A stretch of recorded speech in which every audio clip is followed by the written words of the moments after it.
Access to capital is a nearly universal issue in the small business world, with cash flow problems abounding and about 80% of small business loan applications being rejected. Due to this, and to disorganization, a lack of understanding of the consequences, and a host of other reasons, more than 87% of business owners intermix personal and business credit, and 67% use personal credit cards in their business. Now, those statistics are staggering and scary, and when I heard them while on a SCORE webinar this past week, I realized I needed to give everyone a little reminder about how important it is to keep your business finances in order, and that includes keeping them separate from your personal finances. With that said, here are the top 3 reasons to keep your business and personal finances completely separate, and some tips for how to do so.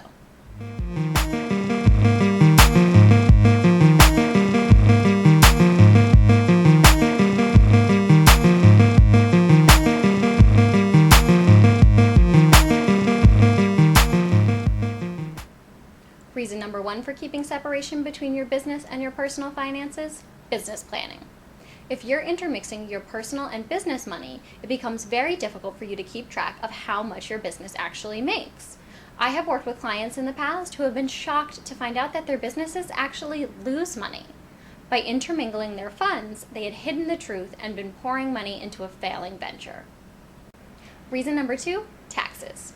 This is very much related to business planning, but now we're involving the IRS instead of just you.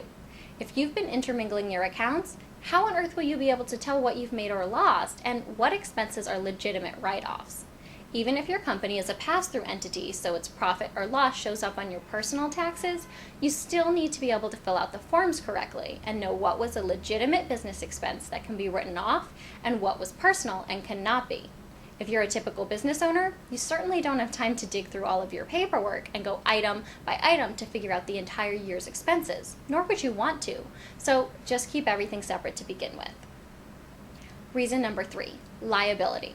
If you've made the wise choice to form your company as an entity that provides you legal protection for your personal assets should your business default on debts or be sued, by intermingling your funds, you are chipping away at that protection.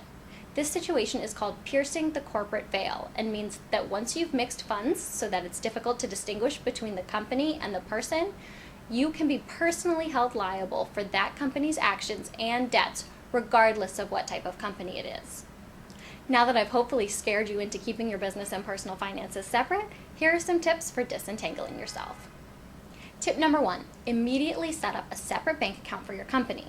Separate accounts mean separate checkbooks, separate debit cards, and separate bank statements, so it's easy to keep track of what expenses belong to the business and what was personal. And of course, remember to use the right debit card when you're making purchases, no cheating. Tip number 2, if you do accidentally intermingle, just clean it up immediately. If you buy some office supplies on your personal card, for example, the second you realize your mistake, you should create an expense reimbursement form for yourself and then cut a check from your business account to your personal account to reimburse the expense. If you buy groceries with the company card, do the same. Cut a check from your personal account to the business account and leave a note that it was a reimbursement.